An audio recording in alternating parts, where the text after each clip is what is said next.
Hello friends, welcome to my channel dot diaries of తెలుగమ్మాయి.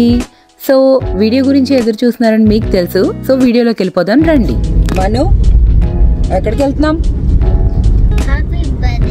ఎప్పుడు happy బర్త్డేనే. ఇంకా citizenship certificate తీసుకోవడానికి వెళ్తున్నాం. ఎక్కడికి? సర్టిఫికెట్ అను సర్టిఫికెట్. కరెక్ట్.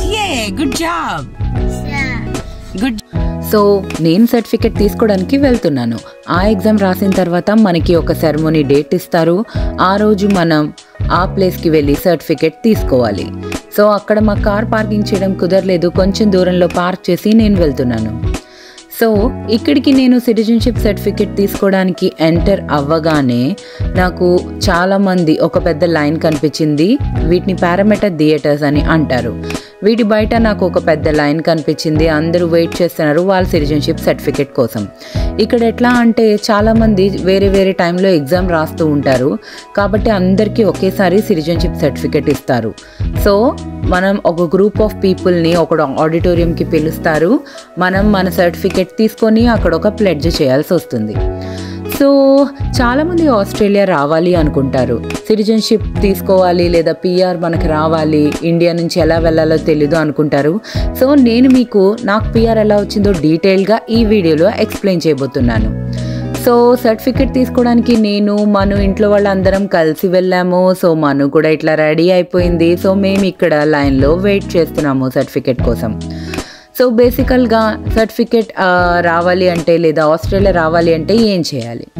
జనరల్గా మనం ఏదైనా ఫారిన్ కంట్రీస్కి వెళ్ళాలి అంటే ఎయిదర్ ఇప్పుడు ఒకవేళ ఐటీ జాబ్ చేశారనుకోండి, ఆన్ సైట్ వస్తే మీరు వెళ్తారు. లేదంటే మీరు బీటెక్ కంప్లీట్ అయిన తర్వాత మీరు ఎంటెక్ చేయాలి అనుకున్నా కూడా ఫారిన్ యూనివర్సిటీలో అడ్మిషన్ తీసుకొని ఇక్కడికి రావచ్చు. ఇలా రెండు విధాలుగా మనం ఇక్కడికి రావచ్చు.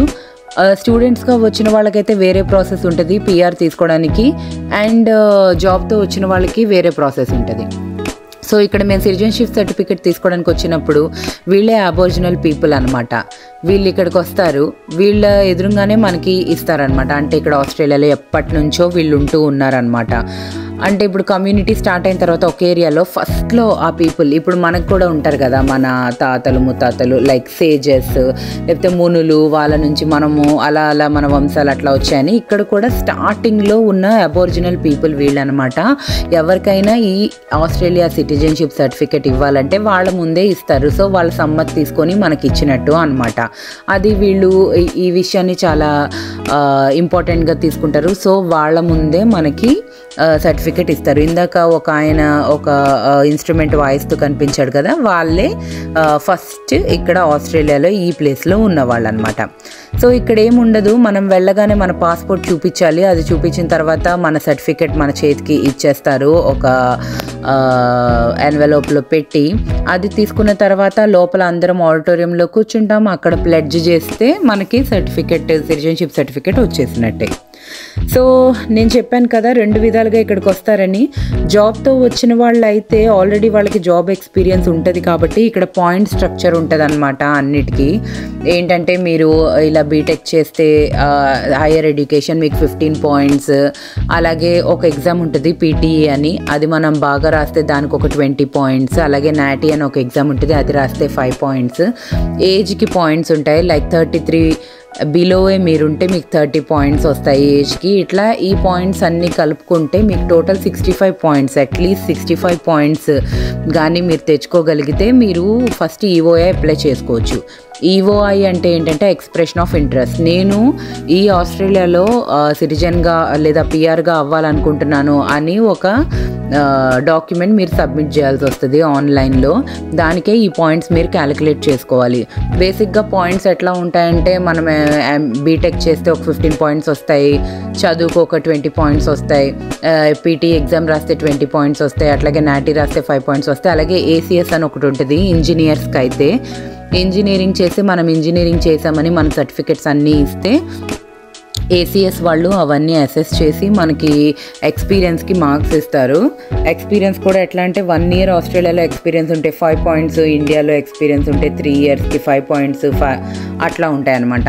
ఈ పాయింట్స్ అన్నీ కలిపితే మీకు ఎన్ని పాయింట్స్ వస్తాయో దాన్ని బట్టే మీరు అప్లై చేసుకోగలరు EOI అనేది. ఒకసారి EOI అప్లై చేసిన తర్వాత మీరు వీళ్ళ వెయిటింగ్ లిస్ట్లోకి వెళ్తారు. వాళ్ళు మెల్లిగా ఒక్కొక్కటిగా మీన్స్ లైక్ ఎంతమందికి ఇవ్వాలి మనం PR గ్రాంట్ అని చూసి మీకు గ్రాంట్ పంపిస్తారనమాట.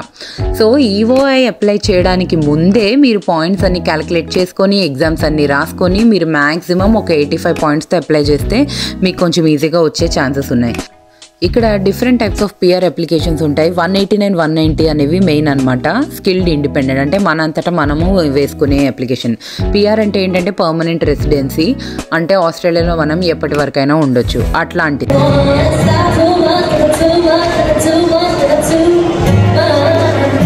సో ఈ 189 అంటే ఏంటంటే ఇండిపెండెంట్గా, 190 అంటే స్టేట్ స్పాన్సర్షిప్. స్టేట్ అంటే ఏంటంటే జనరల్గా 190 వచ్చిందంటే మీరు ఏ స్టేట్లో అప్లై చేస్తే ఆ స్టేట్లో వస్తుంది. NSWలో అప్లై చేస్తే NSWలో అక్కడే మీరు ఒక 2 years ఉండాలన్నమాట. ఉండి అక్కడ అన్నీ చేయాలి. ఆ తర్వాత మీరు ఆస్ట్రేలియాలో ఎక్కడికైనా వెళ్ళొచ్చు. అదే 189లో వస్తే మీరు ఎక్కడికైనా వెళ్ళిపోవచ్చు ముందే.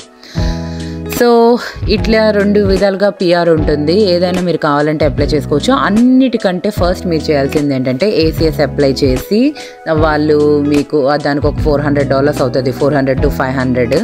అది అప్లై చేసి వాళ్ళు మీకు ఒక సర్టిఫికెట్ ఇస్తారు. అది ప్లస్ PTE NATI రాయాలి. ఆ సర్టిఫికెట్ ప్లస్ మీ ఏజ్ సర్టిఫికెట్, మీ ఎక్స్పీరియన్స్ సర్టిఫికెట్ ఇవన్నీ పెడితేనే మీకు పాయింట్స్ క్యాలిక్యులేషన్ ఉంటుందన్నమాట.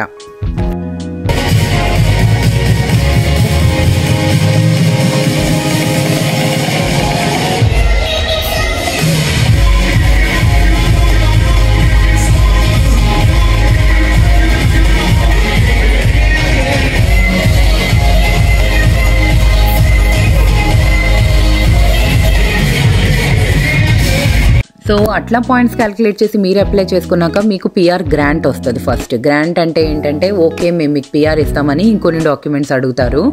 అది మీకు వచ్చిన తర్వాత మిమ్మల్ని PR బ్రిడ్జింగ్లోకి పంపిస్తారు. సో ఆ వీసా మీకు వస్తుంది. ఆ తర్వాత మీకు PR గ్రాంట్, యాక్చువల్ గ్రాంట్ వస్తుంది అనమాట. వాళ్ళు అడిగిన డాక్యుమెంట్స్ అన్నీ సబ్మిట్ చేస్తే. ఒకవేళ మీరు ఆ డాక్యుమెంట్స్ లేదని తప్పు సబ్మిట్ చేస్తే మీ గ్రాంట్ని వాళ్ళు వెనక్కి కూడా తీసుకోవచ్చు. సో PR గ్రాంట్ వస్తే మీకు PR ఖచ్చితంగా వచ్చింది అని నమ్మకం లేదు ఆ సర్టిఫికెట్స్ అన్నీ ఇచ్చేదాకా. సో ఇక్కడ పారామెట్టా చూపిస్తున్నారు. నేను పారామెట్టాలో తీసుకుంటున్నాను కాబట్టి నా సిటిజన్షిప్ సర్టిఫికెట్ దాని గురించి కొంచెం ఇట్లా యాడ్స్ చూపిస్తున్నారు ఆడిటోరియంలో మేము కూర్చున్న తర్వాత. సో ఆ యాడ్స్ అన్నీ మీరు చూడొచ్చు. సో మీకు ఒకసారి PR బ్రిడ్జింగ్ వచ్చి PR కూడా గ్రాంట్ అయిపోతే మీరు సిటిజన్షిప్కి అప్లై చేసుకోవచ్చు. దానికి ఒక రూల్ ఉంది. మీరు కంటిన్యూస్గా 4 years ఆస్ట్రేలియాలోనే ఉండాలి, 1 year PR మీద ఉండాలి.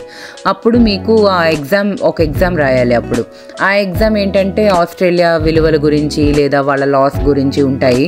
మీరు అది కరెక్ట్గా రాస్తే ఆ ఎగ్జామ్ పాస్ అయ్యాక మీకు సెరమనీ డేట్ ఇస్తారు.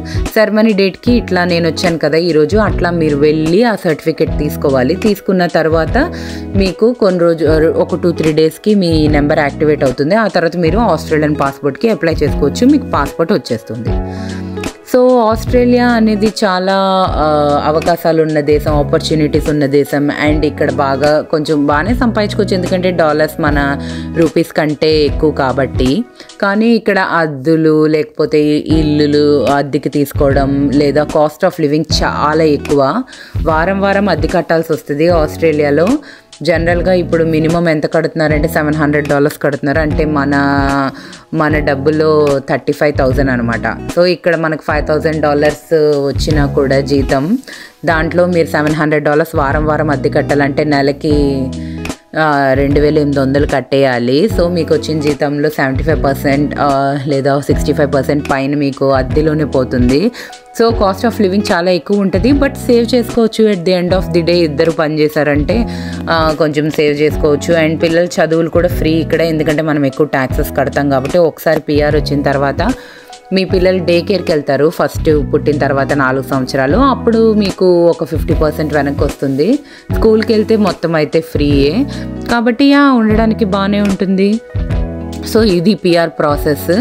దాని తర్వాత ఇప్పుడు ఇక్కడ ఈయన ఇది వాయిస్తున్నాడు, ఈ ఇన్స్ట్రుమెంట్ వీళ్ళే అని నేను చెప్పిన అబోరిజినల్ పీపుల్ అనమాట. వీళ్ళు ఇది వాయించిన తర్వాతే మనకి సిటిజన్షిప్ ప్లెడ్జ్ చేపిస్తారు.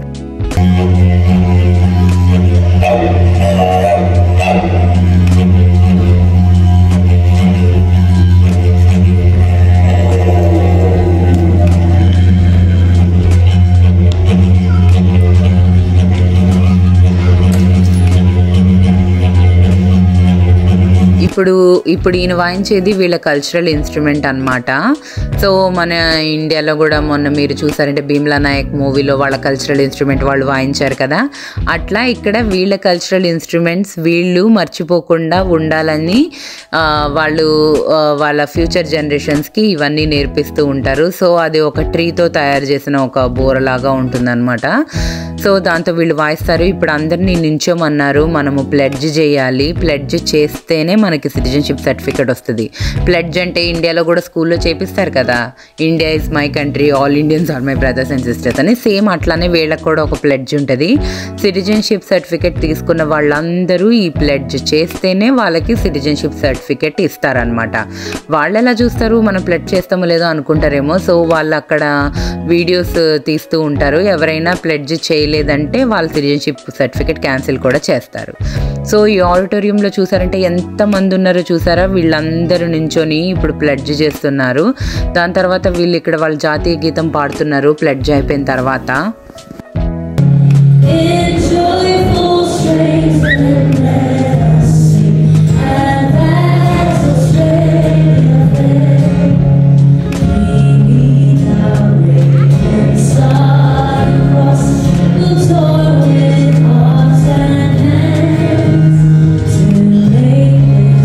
సో ఇది మన జనగణమన లాగా అనమాట. ఇది పాడేసిన తర్వాత మన అందరం బయటకు వెళ్ళిపోవచ్చు. సో ఇదే సెరమనీ అంటే సిటిజన్షిప్ సెరమనీ. ఇది దగ్గర మనకి ఒక 2.5 hours పడుతుంది. సో మనం కరెక్ట్ టైంకి వెళ్ళాలి. అండ్ వీళ్ళు కరెక్ట్గా 10 అంటే 10 కల్లా స్టార్ట్ చేసేస్తారు. సో ఆ టైంకి వెళ్ళి మేము ఆ సర్టిఫికెట్ తీసుకొని లోపల ఆడిటోరియంలో మనకి ఇట్లా ప్లెడ్జ్ చేపించి పంపిస్తారు. సో ఇట్స్ జస్ట్ లైక్ ఒక 2 hours పని. ఇది సర్టిఫికెట్ వచ్చేసిన తర్వాత మనం పాస్పోర్ట్కి అప్లై చేసేసుకోవచ్చు.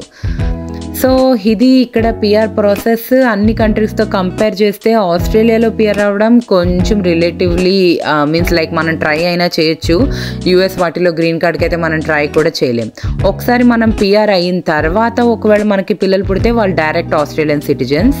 సో ఇక్కడ నా ఫ్రెండ్స్ వాళ్ళు కూడా వచ్చారు, వాళ్ళకు కూడా అదే రోజు సిటిజన్షిప్ సర్టిఫికేట్ వచ్చింది, వాళ్ళు తీసుకోవడానికి వచ్చారు. సో బయట చూసారంటే అక్కడ లైన్ ఉంది కదా, అది వాళ్ళ మేయర్తో ఫోటో దిగడానికి వాళ్ళందరూ లైన్లో నుంచున్నారు. మేమైతే ఇంకా టైం అయిపోయింది అని చెప్పేసి మేము ఇక్కడే ఫొటోస్ దిగేసి ఇక్కడ కొన్ని వీడియోస్ తీసుకొని ఇంటికి వెళ్ళిపోయాం. అక్కడ మేయర్తో ఇంకా ఫోటో దిగలేదన్నమాట. So this is the PR vlog for you. మీకు నచ్చినట్టయితే లైక్ చేయండి, మీ ఫ్రెండ్స్ అందరికీ షేర్ చేయండి, మరియు మా ఛానల్ని సబ్స్క్రైబ్ చేయండి. Until then dot signing off. Bye, diaries of తెలుగమ్మాయి.